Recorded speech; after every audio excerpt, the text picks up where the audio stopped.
ఇటీవల చెన్నైలో జరిగిన ఓ వివాహంలో వైసీపీ అధినేత YS Jaganmohan Reddy TVK chief Kollywood super star Vijay ని కలిశారు. ఈ వివాహానికి తమిళనాడు సీఎం స్టాలిన్ తో పాటు హీరో సూర్య, కార్తిక్ బ్రదర్స్ అటెండ్ అయ్యారు. అంతేకాదు వైసీపీ కార్యకర్తలు, జగన్ అభిమానులు రచ్చరచ్చ చేశారు.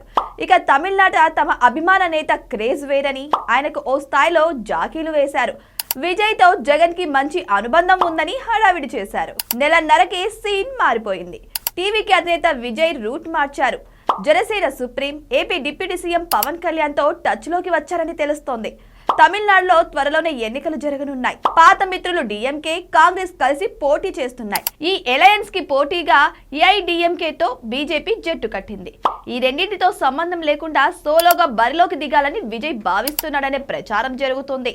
తాజాగా ఆయన ఆలోచనలు, అంచనాలు మారిపోయాయని, బీజేపీతో పొత్తు పెట్టుకోవడానికి ఆయన రెడీ అవుతున్నట్టు తెలుస్తోంది. కమల దళంతో పొత్తు కోసం విజయ్ జనసేన అధినేత పవన్ కళ్యాణ్ ని సంప్రదించినట్లు చెన్నై మీడియాలో కథనాలు వస్తున్నాయి. విజయ్, పవన్ మధ్య ఎప్పటి నుంచో అనుబంధం ఉంది. ఒకరి సినిమాలు ఒకరు రీమేక్లు చేసుకుంటారు. భార్య విడాకుల అంశం, త్రిష ఎపిసోడ్, కరూర్ తొక్కిసలాట విచారణతో విజయ్ డల్ అయ్యారు. తాజా పరిస్థితులలో పవన్ సలహాలు తీసుకుంటున్నారట విజయ్. బీజేపీతో కూటమి కోసం రాయబారం కోరాడని సమాచారం. విజయ్ కోరిక మేరకు ప్రధాని మోడీ, హోంమంత్రి అమిత్ షాతో చర్చలు షురూ చేశారని కోలీవుడ్ వర్గాలు చెబుతున్నాయి. సీట్ల షేరింగ్ మినహా అన్ని అంశాలు దాదాపు కొలిక్కి వచ్చాయని తెలుస్తోంది.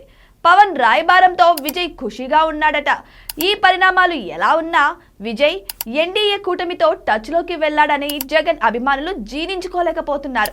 ఎక్కడో పెళ్లికి ఎవరో హడావిడి చేసినట్టు బొకే కూడా చేతికి ఇవ్వకుండా జగన్ ని కలిసిన స్టార్ హీరో విజయ్ తో వేసుకున్న ఎలివేషన్లు ఇలా రివర్స్ అయ్యాయేంటని తలలు బాదుకుంటున్నారు.